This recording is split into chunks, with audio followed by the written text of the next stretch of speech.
성경의 첫 번째 책인 창세기. 창세기는 어떤 책일까요? 어떤 사람들은 창세기를 우주의 탄생과 인류의 기원을 알려주기 위한 책으로 알고 있는 사람들이 있습니다. 그래서 과학이 풀지 못한 영역의 해답을 알려준다라고 보기도 하지요.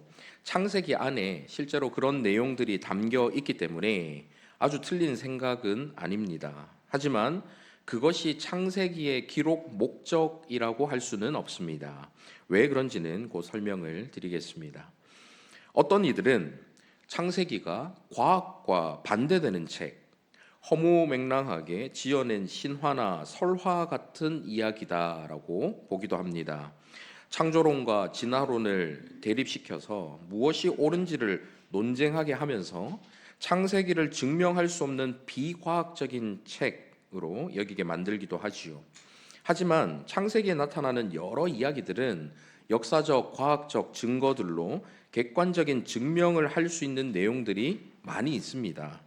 그래서 창세기를 비과학적인 책이다라고 볼 수는 없습니다. 다만 창세기의 기록 목적 자체가 과학적인 증명이 아니기 때문에 마치 하나의 과학 교과서처럼 바라보면서 그것이 맞는지 틀린지를 논하는 것은 합당하지가 않습니다. 그렇다면 우리는 창세기를 어떻게 읽고 어떻게 이해해야 할까요? 창세기를 읽을 때에 일반적으로 가장 많이 간과하는 사실이 있습니다. 그것은 창세기가 천지가 창조되던 시점에 기록된 책이 아니라는 사실입니다. 너무나도 당연한 말이지요. 그런데 이 당연한 사실을 별로 신경 쓰지 않고 읽다 보니까 창조 기사 자체에만 지나치게 집중하는 경향이 생깁니다. 마치 독자들이 창조의 시점부터 다 같이 시작해서 차례차례 함께 걸어가는 것처럼 창세기를 읽는 것이지요.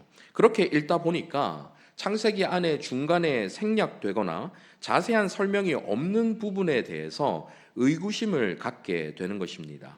말씀으로 처음 창조된 빛이라는 것은 태양인가 아니면 또 다른 광명체인가 이런 의문이 생기기도 하지요. 태양이 아직 창조되지 않았는데 어떻게 첫째 날에 저녁이 되고 아침이 되어서 첫째 날이 지난 것을 알 수 있을까? 어떻게 그것을 이해해야 하는가? 이런 질문을 하기도 합니다. 또한 이런 의문도 생기지요. 모든 피조 세계가 그토록 완전했다면 세상에 죄가 없는 상태인데 이때는 인류를 구원할 예수 그리스도가 필요 없었던 것 아닌가? 그러면 하나님은 인간이 죄를 짓고 나서 구원을 계획하셨는가? 인간이 죄를 지을지 하나님께서 모르셨나? 그렇다면 전지전능한 신이 아닌 것 아닌가? 이런 의문들이 꼬리에 꼬리를 물고 여러 가지 의문들이 생기기 시작합니다. 하지만 이런 의문들은 모두 앞서 말씀드린 것처럼 창세기의 기록 연대와 목적을 간과하기 때문에 생기는 의문들입니다. 창세기는 현재의 상황을 바르게 파악하고 현재의 상황을 바르게 이해하기 위해서 과거를 돌아보며 쓴 책입니다. 좀 더 자세하게 설명을 드리겠습니다. 창세기는 애굽에서 이집트에서 이스라엘 백성들을 이끌고 가나안 땅으로 향하던 모세가 5권의 책을 썼는데 창세기, 출애굽기, 레위기, 민수기, 신명기 이를 모세 오경이라고 하지요. 그 모세가 쓴 모세 오경 중에 첫 번째 책입니다. 이 책은 물론 오늘을 살아가는 우리 모두를 위한 하나님의 말씀이지만 창세기의 가장 1차 독자는 바로 애굽에서 노예로 살다 나와서 광야를 떠돌다가 약속의 땅인 가나안 앞에 당도한 이스라엘 백성들, 그리고 가나안을 정복하고 그 땅에서 살아갈 그 이스라엘 백성들의 후손들입니다. 이들이 1차 독자예요. 그렇다면 모세가 이 책을 어떤 목적으로 기록했을까요? 애굽 땅 종되었던 곳에서 구원받은 이스라엘 백성들에게 그들이 왜 구원이 필요한 상태에 놓였었는지, 그들이 어떻게 해서 이집트라는 나라의 노예살이를 하게 되었는지 이런 것들을 알려주는 목적입니다. 그곳에서 구원받은 이스라엘 백성들이 그들이 어떻게 그곳에서 구원을 받게 되었고 그들에게 구원을 베풀어 주신 구원자이신 하나님이 어떤 분이신가를 가르쳐 주기 위함이지요. 그들이 들어갈 땅이 어떤 곳이며 왜 그곳으로 들어가게 되었는지를 가르쳐 주기 위한 목적으로 기록된 것입니다. 즉 모세는 자기보다 훨씬 더 위대한 구원자가 계심과 단순히 이집트, 애굽의 노예 모습에서 구원받은 것보다 훨씬 더 크고 위대한 구원이 있다라는 사실을 이스라엘 백성들에게 알려주기 위해서 이 창세기를 기록한 것이지요. 그래서 창세기를 읽으면서 이스라엘 백성들은 자신들을 만드시고 자신들을 택하시고 구원하시고 인도하시는 분이 바로 전 우주를 창조하신 창조주 하나님이시다라는 사실을 알게 되고 그분의 구원 계획이 태초부터 이어져 온 일이다라는 것을 창세기를 읽으면서 깨닫게 되는 것입니다. 그런데 그것이 전부이면 오늘날 한국 땅에서 살아가는 저와 여러분에게는 별로 필요 없는 책이 되고 말지요. 먼 옛날 저 멀리 떨어져 있는 이스라엘 백성들이 택함 받고 구원받는 것이 저와 여러분에게 무슨 상관이 있겠습니까? 하나님께서 성령의 감동을 모세에게 주셔서 이 창세기를 기록하게 하시고 수천 년이 지난 오늘까지 전해져서 저와 여러분이 읽을 수 있는 영원 불변한 하나님의 말씀으로 남기신 이유는 그 만드시고 택하시고 구원하시고 인도하시는 대상이 이스라엘에게만 국한된 것이 아니라 예수 그리스도의 새 언약 안에서 세계 만민으로 구성된 신약 교회의 모든 성도들로 확장되었기 때문입니다.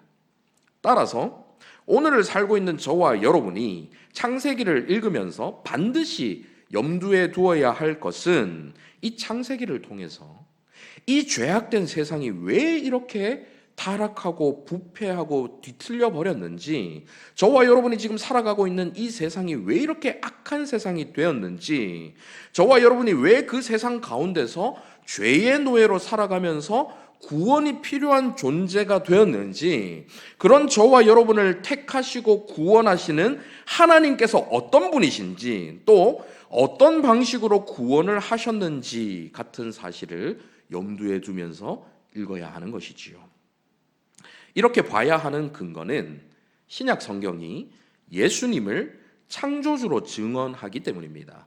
요한복음 1장 1절에서 3절 한번 보실까요? 화면을 보시면서 같이 한번 읽어보시겠습니다. 시작. 태초에 말씀이 계시니라. 이 말씀이 하나님과 함께 계셨으니 이 말씀은 곧 하나님이시니라. 그가 태초에 하나님과 함께 계셨고 만물이 그로 말미암아 지은 바 되었으니 지은 것이 하나도 그가 없이는 된 것이 없느니라. 태초에 말씀이 계시니라. 이 말씀이 하나님과 함께 계셨으니 이 말씀은 곧 하나님이시니라. 여기서 말하는 말씀은 바로 예수 그리스도를 의미합니다.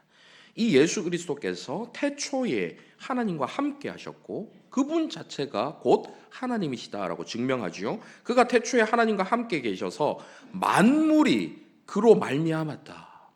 만물이 그를 통해서 창조되었다라고 신약 성경이 증언하고 있습니다. 고린도전서 8장 6절도 한번 보십시오. 그러나 우리에게는 한 하나님 곧 아버지가 계시니 만물이 그에게서 났고 우리도 그를 위하여 있고 또한 한 주 예수 그리스도께서 계시니 만물이 그로 말미암고 우리도 그로 말미암아 있느니라. 그리고 성경은 그 창조 사역을 그분의 구원 사역과 결부시키고 있습니다.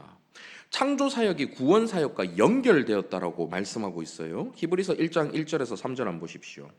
옛적의 선지자들을 통하여 여러 부분과 여러 모양으로 우리 조상들에게 말씀하신 하나님이 이 모든 날 마지막에는 아들을 통하여 우리에게 말씀하셨으니 이 아들을 만유의 상속자로 세우시고 또 그로 말미암아 모든 세계를 지으셨느니라. 이 아들로 말미암아 모든 세계를 지으셨습니다. 이는 하나님의 영광의 광채시요 그 본체의 형상이시라. 그의 능력의 말씀으로 만물을 붙드시며 만물을 지으시고 만물을 붙드십니다. 그리고 무엇을 하십니까? 죄를 정결하게 하는 일을 하시고 높은 곳에 계신 지극히 크신 이의 우편에 앉으셨느니라. 이 예수 그리스도를 통해서 온 만물이 창조되고 온 만물이 붙들리고 온 만물이 죄로부터 정결하게 되는 거예요. 창조 사역과 구원 사역이 연결되어 있는 것입니다. 창세기를 포함한 구약 성경이 단순히 이스라엘의 역사를 기록한 책이라면 오늘날 저와 여러분이 그 책을 읽고 배우고 공부할 필요가 없습니다. 우리나라 역사도 잘 모르는데 남의 나라 역사를 열심히 공부할 이유가 없지요. 하지만 창세기는, 그리고 구약 성경은 지난주 말씀드린 것처럼 예수 그리스도에 대한 이야기입니다.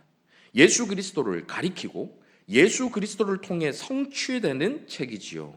따라서 창세기를 예수 그리스도를 중심으로 한 구원 역사의 관점으로 바라보는 것이 창세기를 저와 여러분에게 주신 하나님의 뜻에 가장 부합한 것이라고 할 수가 있습니다. 이는 창세기 안에 창조 기사조차도 그 창조 기사가 과학적인 이야기가 아니라, 과학에 관한 것이 아니라 예수 그리스도의 인격과 사역, 특별히 그분의 구원의 사역에 관한 것이라고 볼 수 있는 근거가 되는 것이죠. 이러한 부분에 초점을 맞춰서 창세기를 한번 살펴보도록 하겠습니다. 하나님의 창조 사역이라는 것은 삼위 하나님의 공동의 사역입니다. 성부, 성자, 성령 하나님의 공동의 사역입니다. 오늘 본문 2절에 보시면 태초에 하나님의 영 곧 성령님은 수면 위에 운행하시고 3절에서 성부 하나님이 빛이 있으라라고 말씀하십니다. 그렇게 말씀하시면 태초부터 말씀으로 하나님과 함께 하셨던 말씀이신 성자 하나님을 통해서 빛이 창조됩니다. 그런데 이런 창조 사역 이전에 하나님의 구원 계획이 이미 먼저 있었습니다. 에베소서 1장 4절 한번 보실까요? 곧 창세 전에 그리스도 안에서 우리를 택하사 우리로 사랑 안에서 그 앞에 거룩하고 흠이 없게 하시려고. 창세 전, 곧 창조 사역이 있기 전부터 하나님의 놀라우신 뜻에 따라서 구원받을 백성들을 먼저 택하여 주시고 그리스도의 사랑 안에서 거룩하고 흠이 없게 하셔서 구원하실 계획을 먼저 세우신 것입니다. 그 구원 계획이 먼저 있었던 거예요. 베드로전서 1장 18절 이하도 한번 보십시오. 너희가 알거니와 너희 조상이 물려준 헛된 행실에서 대속함을 받은 것은 은이나 금같이 없어질 것으로 된 것이 아니요 오직 흠없고 점없는 어린 양 같은 그리스도의 보배로운 피로 된 것이니라. 그는 창세 전부터 미리 알린 바 되신 이나 이 말세에 너희를 위하여 나타내신 바 되었으니. 우리를 구원하신 그리스도는 창세 전부터 미리 알림 바 되신 이 구원 사역에 대해서 모두 다 알고 있고 그때부터 이미 구원 계획을 가지고 계셨던 분이신 것이죠. 삼위 하나님께서 세상을 창조하시기 전에 이미 이 세상을 구원할 계획을 세우셨다라는 것입니다. 그리고 그 삼위 하나님께서 구원이라는 목적을 가지고 세상을 창조하셨다라는 말씀이 되는 것이죠. 하나님께서 처음 세상을 만드시고 나서 어떻게 하다 보니까 알지 못하는 순간에 죄가 들어와 가지고 인간이 뒤틀려 버렸어요. 피조물이 뒤틀려 버렸어요. 세상이 뒤틀려 버린 그런 것이 아닙니다. 그래서 허겁지겁 그때서야 구원 계획을 막 세우신 게 아니라는 말씀입니다. 뭔가 부족함이 있는 신이 불완전한 세상을 어설프게 만들어서 그곳에 죄가 들어오고 구원이 필요한 세상이 된 것이 아니라는 말씀입니다. 오히려 삼위 하나님은 구원이라는 놀라운 계획을 성취하심으로 그분께 모든 영광이 돌아가는 것을 목적으로 천지를 창조하셨습니다. 구원을 통해서 하나님의 사랑을 보여주시고 구원을 통해서 하나님의 일하심을 보여주시고 전능하심을 보여주시고 자비를 보여주시고 긍휼을 보여주시고 구원을 통해서 하나님께서 어떤 분이신지를 보여주심으로 그분께 영광이 돌아가도록 하는 것, 이것이 바로 창조의 목적인 거예요. 이 천지 만물을 창조하실 때에 가장 선하시고 가장 지혜로우신 하나님께서는 천지 만물을 창조하시면서 가장 좋은 선택, 곧 궁극의 선이고 궁극의 아름다운 자체이신 하나님 자신의 영광을 목적으로 삼으셨던 것입니다. 무엇을 통해서요? 바로 그분이 이루시는 구원을 통해서 그 영광이 하나님께 돌아가도록 만드신 것이지요. 따라서 18세기 신학자 조나단 에드워즈가 구속사라는 제목의 책에서 말한 것처럼 천지 만물은 이 위대하고 놀라운 구원 사역이 이루어져야 할 무대로 창조되었던 것입니다. 그렇기 때문에 창조 기사를 볼 때에, 그리고 창세기를 읽을 때에 우리는 삼위 하나님께서 구원의 드라마를 펼치기 위해서 설계하신 모든 소품과 배경과 조명과 세트와 배우들을 그 목적에 맞게 바라보고 이해하면서 읽어야 하는 것이죠. 그런 관점에서 창조를 통한 하나님의 구원 계획이 어떻게 전개되고 성취되는지 조금 더 자세하게 살펴보도록 하겠습니다. 하나님은 인간을 하나님의 형상대로 지으셨습니다. 영이신 하나님과 소통이 가능하고 그분을 사랑하는 감정을 가질 수 있도록 만드셨습니다. 하나님을 이해할 수 있는 지성을 가지게 하셨고 그분의 뜻에 따를 수 있는 의지를 갖고 있는 것이 인간이 다른 피조물과 다른 차이점입니다. 하나님께서는 이런 인간을 모든 피조물들을 다스리는 하나님의 대리자로 세우셨지요. 그래서 최초의 인간 아담은 자기 자신과 아내를 위해 하나님의 말씀과 명령을 받은 선지자였습니다. 주님이 허락하신 동산에서 예배를 드린 제사장이었습니다. 하나님께서 창조하신 모든 피조물들을 다스리는 왕이었습니다. 하지만 죄로 인해서 그가 가지고 있던 하나님의 형상이 훼손되고 뒤틀려 버렸습니다. 선지자와 제사장과 왕의 역할을 더 이상 감당하지 못하게 된 것이지요. 그런 인간에게 완전한 하나님의 형상을 지닌 구원자가 필요했습니다. 그분이 바로 예수 그리스도이십니다. 고린도후서 4장 4절 한번 보십시오.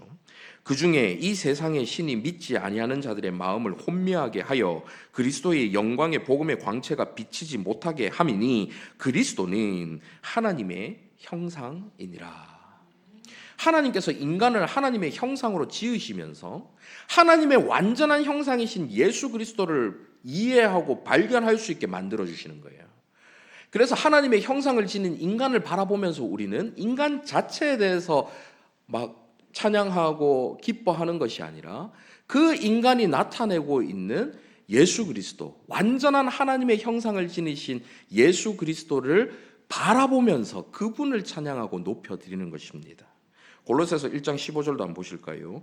그는 보이지 아니하는 하나님의 형상이시요 모든 피조물보다 먼저 나신 이시니. 하나님의 완전한 형상을 지닌 예수 그리스도를 통해서 인간 안에서 훼손된 하나님의 형상을 회복하는 것, 그것이 바로 구원 사역의 목적입니다. 골로새서 3장 10절 보십시오. 새 사람을 입었으니 이는 자기를 창조하신 이의 형상을 따라 지식에까지 새롭게 하심을 입은 자니라. 완전한 하나님의 형상이신 예수 그리스도를 통해서 죄로 인해 훼손된 하나님의 형상을 지닌 인간들의 그 형상이 회복되는 거예요. 새롭게 고침받는 거예요. 그래서 새롭게 그 형상으로 만들어지는 거. 그러니까 예수 그리스도 안에서 신자가 된 사람들에게 너희는 새로운 피조물이다 이렇게 말씀을 하시지 않습니까? 새 창조가 이루어지는 것입니다.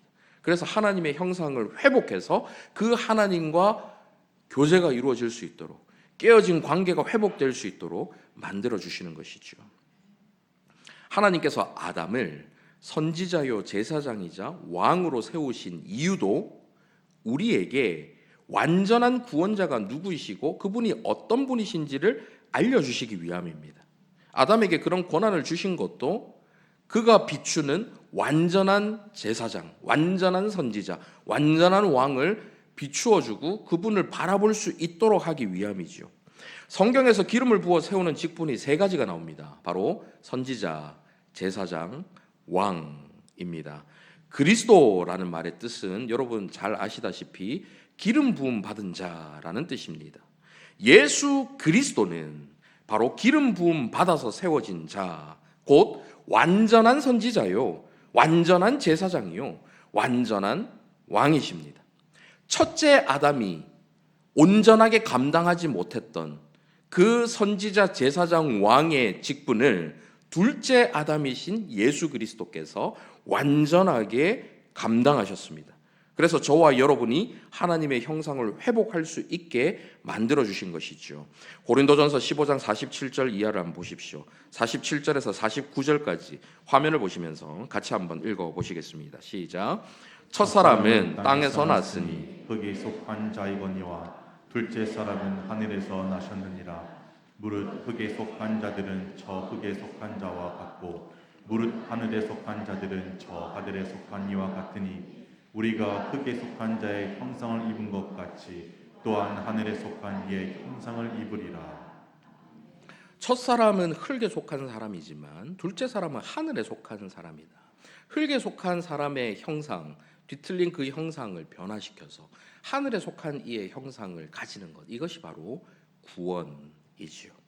흔히 죄의 결과로 고통받는 이들이 아담을 원망하는 경우들이 많습니다. 아담이 그때 죄를 짓지만 않았어도 우리가 이렇게 고생하지 않아도 될 텐데 왜 그렇게 죄를 지어가지고 말이야. 아니, 아담이 지은 죄가 왜 우리에게도 물려줘서 우리가 이렇게 고생을 해야 돼. 이렇게 원망을 하기도 하지요. 여러분도 아마 이런 생각 한 번쯤은 해보셨을 수도 있을 것 같습니다. 사실 이런 원망의 대상은 겉으로는 아담을 향하고 있지만 결과적으로는 하나님을 향하는 원망이지요. 하지만 아담의 죄와 그의 후손에게 유전되는 그 죄의 결과물들의 원인과 책임은 전적으로 아담 자신 그리고 죄성을 타고난 인간에게 있지 하나님께 있지 않습니다. 하나님은 오히려 그런 타락한 아담과 후손들을 위해서 가장 선한 일을 행하셨지요. 여러분 로마서 5장 18절 이하를 한번 보십시오. 그런즉 한 범죄로 많은 사람이 정죄에 이른 것 같이 한 의로운 행위로 말미암아 많은 사람이 의롭다 하심을 받아 생명에 이르렀느니라. 한 사람이 순종하지 아니함으로 많은 사람이 죄인 된 것 같이 한 사람이 순종하심으로 많은 사람이 의인이 되리라. 우리는 너무 인간적인 관점으로 인간적인 생각으로 성경을 읽는 거예요. 그러다 보니까 왜 아담이 죄를 지어서 우리에게 이렇게 되고 왜 아담 한 사람이 죄를 지은 게 우리에게 이렇게 악영향을 끼치냐 이렇게 바라보는 것이죠. 그런데 하나님을 중심으로 생각하면 그 하나님께서는 비록 인간의 연약함으로 죄를 지어서 온 인류가 죄에 물들었는데 한 사람으로 말미암아 모든 인류가 의롭게 될 수 있도록 기회를 열어주신 거예요. 그래서 성경을 볼 때 인간 중심으로 보는 것이 아니라 하나님 중심으로 하나님의 기준으로 봐야 되는 것입니다. 한 사람의 연약함으로 그렇게 죄가 퍼졌지만 하나님께서는 그들을 구원하시기 위해 최선의 열심을 다하셔서 한 사람의 순종으로 말미암아 모든 사람이 동일하게 순종한 것처럼 여겨주시는 것입니다. 이것이 은혜죠. 그래서 우리는 아담을 원망하고 아담을 불평하고 나아가서 하나님께 원망 불평을 쏟아내는 것이 아니라 한 사람을 통해 모든 사람을 구원해 주신 하나님께 감사하며 기뻐하며 찬양해야 하는 것입니다. 고린도전서 15장 22절도 한번 보실까요? 아담 안에서 모든 사람이 죽은 것 같이 그리스도 안에서 모든 사람이 삶을 얻으리라. 우리에게 생명을 주신 분, 그리스도 안에서 생명을 얻게 하신 분, 그 하나님을 찬양해야 하는 것이죠. 첫사람 아담은 연약한 인간에 불과함에도 하나님인 것처럼 행동했습니다. 하지만 둘째 아담은 하나님이심에도 불구하고 연약한 인간의 모양으로 나타나셨습니다. 첫째 아담은 지상 낙원인 에덴 동산에서 사탄에게 공격을 받고 패배했지만 둘째 아담은 광야에서 같은 악한 영에게 시험을 받으셨음에도 승리하셨지요. 첫째 아담은 모든 것을 할 수 있는 자유 가운데서 딱 하나 제한된 하나님의 법을 지키지 않았고 그것을 통해 모두에게 죄의 책임을 지게 만들었지만 둘째 아담은 하나님의 모든 법을 완전하게 지키심으로 하나님을 영화롭게 만들어드리고 모든 죄인들을 구원해 주셨습니다. 첫째 아담 안에서 우리는 하나의 죄 때문에 정죄당하지만 둘째 아담이신 그리스도 안에서 우리는 셀 수 없이 많은 죄 가운데서도 의롭다함을 받게 되는 것입니다. 이것이 그리스도의 구원 사역을 통해서 저와 여러분이 누리게 되는 은혜이고 열매인 것이지요. 자, 이제 마지막으로 창조 안에서 구원 사역이 어떻게 전개되는지 오늘 본문을 중심으로 한번 살펴보도록 하겠습니다. 사실 하나님께서는 온 우주를 한 번에 창조하실 수 있는 분이십니다. 전능하신 하나님이시잖아요. 굳이 6일에 걸쳐서 빛과 궁창과 바다와 채소와 동물들과 사람들을 나눠서 창조하실 필요가 없습니다. 그냥 우주가 있으라. 한마디면 온 우주가 만들어지는 게 하나님의 전능하심입니다. 그 한마디면 얼마든지 창조를 완성하실 수 있어요. 그렇기 때문에 이 창조 기사 자체가 이렇게 지금 구분되어 나오는 것은 물리적인 이유로 꼭 그런 순서에 맞춰서 창조되어야 하기 때문이 아니라는 것을 우리는 알 수가 있습니다. 이를 이해하지 못하면 앞서 예로 든 것처럼 첫째 날에는 태양도 없고 달도 없는데 어떻게 저녁이 되고 아침이 될 수 있느냐, 이런 의문이 생길 수밖에 없는 것이죠. 하나님께서 창조 기사를 이렇게 기록하게 하신 것은 구원이 어떻게 전개되고 발전되는지를 우리에게 보여주시기 위함입니다. 먼저 오늘 본문 2절 한번 보십시오. 땅이 혼돈하고 공허하며 흑암이 깊음 위에 있고 하나님의 영은 수면 위에 운행하시니라. 물론 실제로 이런 일이 있었겠죠. 하지만 하나님께서 지금 모세를 통해서 이 태초의 상태를 기록하게 하신 목적은 땅이 혼돈하고 공허하며 흑암이 깊음 위에 있는 무질서한 암흑의 상태가 1차적으로는 이집트, 애굽의 노예로 살아가던 이스라엘 자신들의 모습이고, 나아가서 죄의 노예로 살아가는 구원받기 이전의 저와 여러분의 모습인 것입니다. 그러한 상태에서 이 창조와 구원은 수면 위에 운행하시는 하나님의 영, 생명을 주시는 성령에 의해 시작되는 것이지요. 요한복음 6장 63절 한번 보십시오. 살리는 것은 영이니 육은 무익하니라. 내가 너희에게 이른 말은 영이요 생명이라. 생명을 주시는 건 성령님으로 시작되는 것입니다. 그리고 창조된 생명과 구원의 생명은 빛에서부터 시작됩니다. 오늘 본문 3절입니다. 하나님이 이르시되 빛이 있으라 하시니 빛이 있었고. 여러분, 이어서 고린도후서 4장 6절을 한번 보실까요? 6절 같이 한번 읽어보시겠습니다. 시작. 어두운 데에 빛이 빛이라 말씀하셨던 그 하나님께서 예수 그리스도의 얼굴에 있는 하나님의 영광을 아는 빛을 우리 마음에 비추셨느니라. 여러분 보이십니까?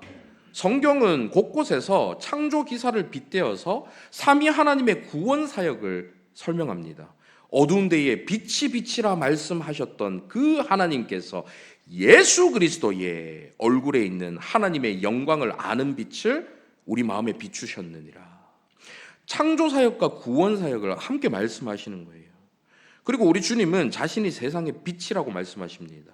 요한복음 8장 12절, 예수께서 또 말씀하여 이르시되 나는 세상의 빛이니 나를 따르는 자는 어둠에 다니지 아니하고 생명의 빛을 얻으리라. 가장 먼저 창조기사에서 가장 먼저 빛이 있으라부터 시작된 것은 하나님께서 그 빛을 통해서 흑암 가운데 있는, 어둠 가운데 있는 죄의 노예로 살아가는 너희에게 구원의 빛을 비춰주시겠다라는 것을 강력하게 선포하면서 시작하시는 거예요. 그 구원의 빛이 어떻게 시작됩니까? 세상의 빛으로 오신 예수 그리스도를 통해서 시작된다라는 것을 보여주고 계시는 것입니다. 이렇게 창조된 빛과 구원의 빛은 어둠과 분리가 됩니다. 오늘 본문 4절입니다.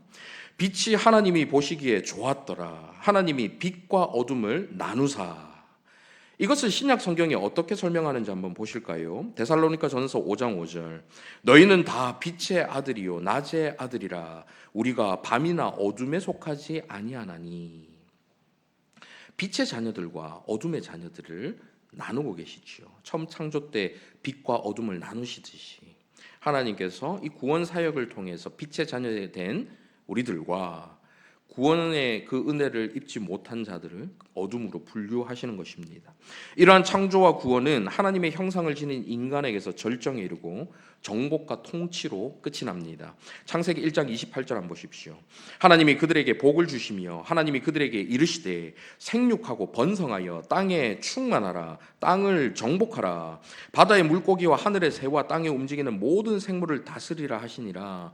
처음 창조 때 가졌던 하나님의 형상으로 그 온전한 형상으로 땅을 정복하고 다스려야 하는 인간이 죄로 인해 깨어진 형상을 갖게 되고, 이것을 예수 그리스도로 인해서 다시 회복해서 구원을 얻은 인간은 다시 그리스도와 함께, 계시록에 보시면 만물을 다스리며 왕노릇하게 되는 것입니다. 그 처음에 형상이 회복되고 처음 가졌던 그 직분이 예수 그리스도 안에서 회복되는 거예요. 그래서 거룩한 제사장이 되고 주님과 함께 이 모든 만물을 다스리는 왕노릇하는 자들이 되는 것입니다. 여러분, 창조와 구원 사역이 얼마나 긴밀하게 연결되어 있는지 보이시나요? 저와 여러분을 구원하시기 위한 하나님의 일하심은 이렇게 태초부터 시작된 것입니다. 이제 말씀 맺겠습니다. 창조 기사에서 하나님은 안식일과 결혼 제도를 제정하셨습니다.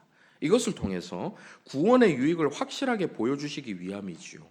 죄로 인해서 쉼 없는 고통이 생겨나는 우리의 삶 속에서 하나님께서 쉼을, 안식을 보여주십니다.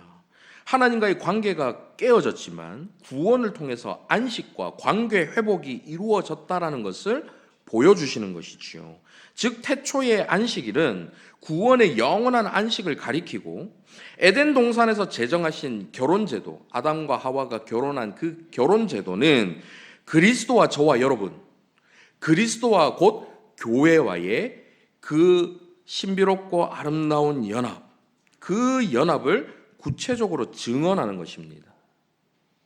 자신의 아내를 바라보면서 이는 내 뼈 중에 뼈요 살 중에 살이라고 말로만 고백하던 첫째 아담과는 다르게 둘째 아담이신 예수 그리스도는 그 옆구리 살이 창으로 찢겨져 열렸고 그 벌어진 상처에서 흘러나온 피로 자신의 신부된 교회를 거룩하고 정결하게 씻으셨습니다. 그렇게 얻은 교회는 예수 그리스도의 몸이 되어서 그분의 진짜 뼈 중에 뼈요 살 중에 살이 된 것이죠. 여러분, 이것이 바로 저와 여러분에게 주어진 구원입니다. 저와 여러분이 누리는 구원의 은혜는 이렇게 영원 전부터 계획되고 태초에 빛이 있으라라고 말씀하신 그 순간부터 세상에 빛이신 예수 그리스도를 통해서 실행되고 있었던 것입니다. 저와 여러분이 누리는 구원이 얼마나 큰 것인지, 저와 여러분이 지금 누리고 있는 이 구원이 얼마나 깊은 것인지, 삼위 하나님의 구원을 향한 열심이 얼마나 대단한 것인지 여러분 아시겠습니까? 2024년 새해 그 구원의 감격, 복음의 감격으로 살아있는 예배를 드리실 수 있기를 바랍니다. 우리에게 주어진 이 한 해 동안 하나님의 말씀을 최선을 다해 배우고 사랑함으로 그 말씀이 비춰주는 우리가 지금 누리고 있는 이 구원에 대한 깊은 은혜, 그 크고 놀라운 은혜를 더욱더 발견하고 깨달아서 하나님께 더욱 깊이 감사하고 찬양하며 살아가는 저와 여러분 다 되시기를 간절히 바랍니다. 아멘. 이 시간 말씀을 생각하며 함께 찬양하기를 원하는데요, 오늘 본문을 녹여놓은 것 같은 찬양입니다. 조금 생소하실 수는 있지만 가사를 묵상하시면서 함께 찬양하시겠습니다. 예수 우리들의 밝은 빛.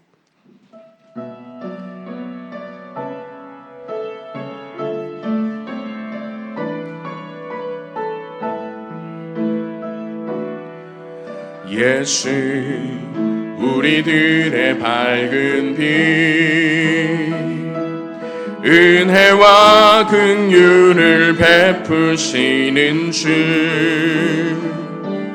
의의 길을 따라가는 주의 자녀들에게 항상 밝은 빛을 비추시네. 그는 구원의 주 하나님,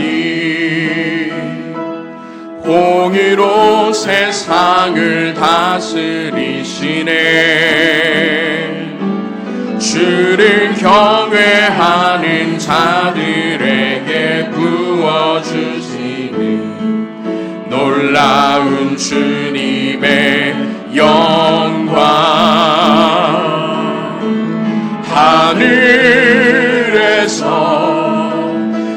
찬란하게 빛나는 주의 영광 이 땅에 오셨네.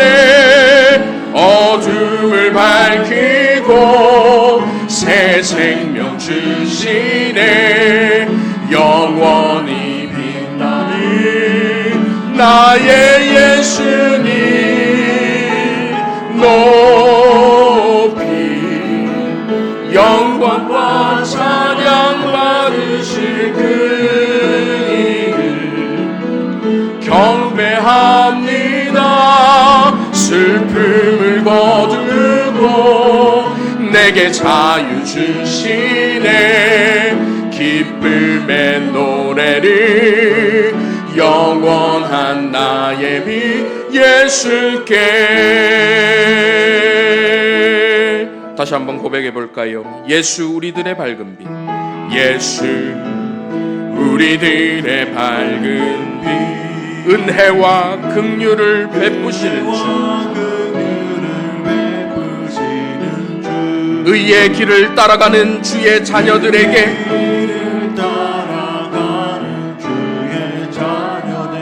항상 밝은 빛을 비추시네. 그는 구원의 주 하나님, 그는 구원의 주 하나님, 공의로 세상을 다스리시네. 주를 경외하는 자들에게 부어주시는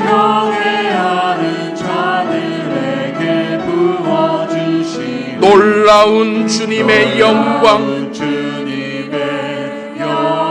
하늘에서 찬란하게 빛나는, 하늘에서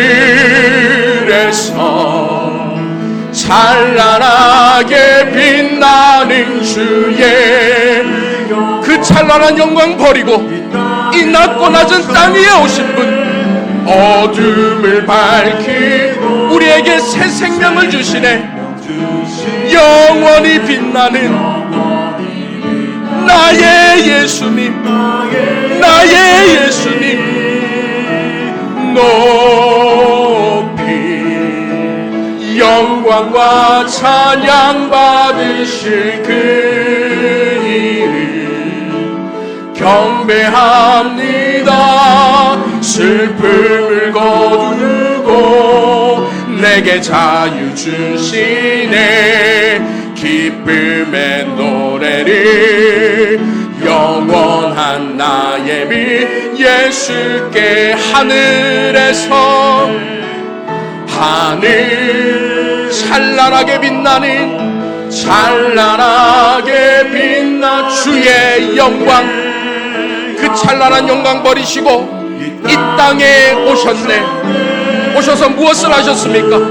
어둠 가운데 있던 저와 여러분을 구원하시기 위해 빛으로 이 땅에 오신 주님, 새 생명을 주신 분이, 영원히 빛나는 그분이 누구십니까? 나의 예수님 높이 영광과 찬양 받으실 그 이름 경배합니다. 슬픔을 거두고 내게 자유 주시네. 기쁨의 노래를 말씀을 생각하며 마지막으로 한 번 더 고백합니다. 하늘에서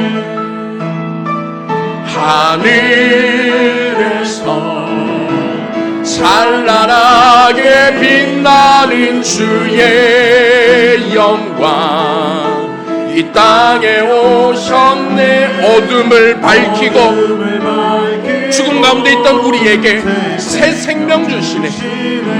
영원히 빛나는 그분이 누구십니까?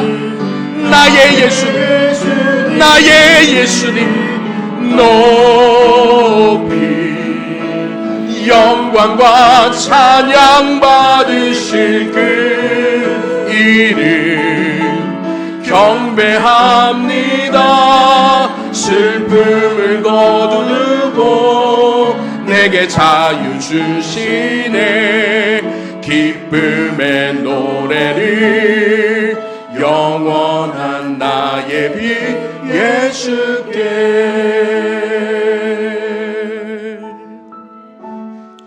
사랑하는 성도 여러분, 저와 여러분이 누리고 있는 구원은, 그 구원의 은혜는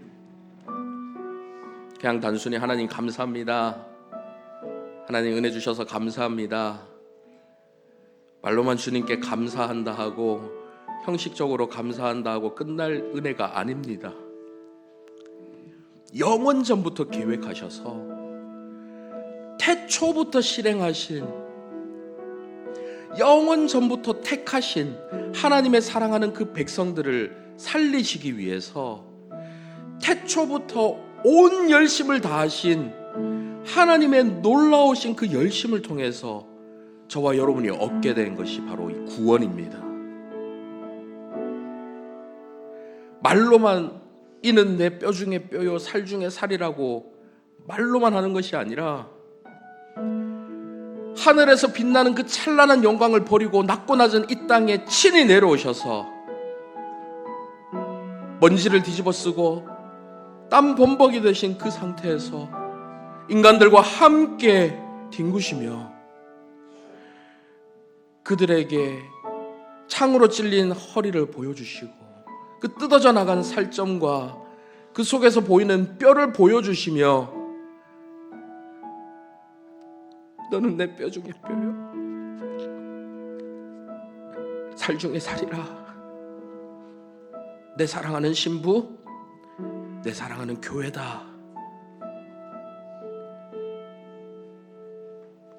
우리 주님께서 말씀하시는 게 바로 그거예요. 그 구원의 감격으로 저와 여러분이 교회가 되었습니다. 그 구원의 감격으로 저와 여러분이 예수 그리스도의 신부가 되었습니다. 그 구원의 감격으로 저와 여러분이 머리 대신 예수 그리스도의 몸이 된 거예요.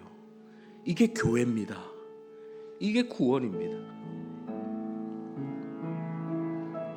영원 전부터 저와 여러분을 구원하시기로 작정하시고 예배자로 택하셔서 이곳 예배자리로 불러주신 삼위 하나님의 은혜는 앞서 말씀으로 살펴보신 것처럼 태초의 창조부터 구체적으로 실현되었습니다. 하늘에서 찬란하게 빛나는 영광으로 계셨던 우리 주님이 이 땅에 오셔서 무질서한 흑암 가운데 있던 저와 여러분에게 빛을 비춰주시고 새 생명을 주셨습니다. 이 시간 말씀을 생각하며 함께 기도하실 때에 이 놀라운 구원의 은혜를 늘 기억하게 하여 주시옵소서. 우리가 누리는 구원의 은혜가 얼마나 크고 깊은지 분명하게 깨닫고 감사하며 살아가게 하여 주시옵소서. 하나님의 말씀 안에서 이 은혜를 날마다 발견하며 살아가는 저희 모두가 될 수 있도록 인도하여 주시옵소서. 함께 기도하며 나가도록 하겠습니다. 살아계신 아버지 하나님, 아버지 하나님, 주님께서 베풀어 주신 그 구원의 은혜를 저희들이 바라보기를 원합니다.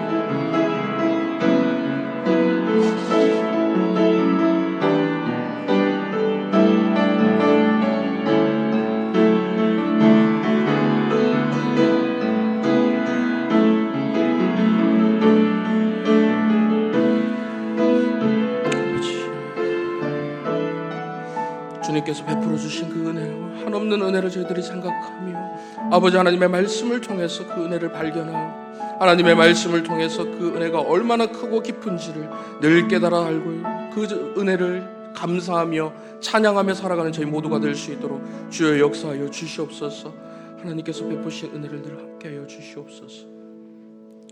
전능하신 아버지 하나님, 영원 전부터 저희를 택하여 주시고 태초부터 이어진 하나님의 열심으로 구원의 은혜를 입게 하심에 감사드립니다. 너무나도 당연한 것처럼 누리고 있는 이 은혜가 얼마나 크고 놀라운 은혜인지를 늘 잊지 않게 하여 주시옵소서. 그 은혜를 주신 하나님께 감사하며 찬양하며 예배하며 살아가는 저희 모두가 될 수 있도록 인도하여 주시옵소서. 세상의 빛으로 오신 예수 그리스도의 이름으로 기도하옵나이다. 아멘.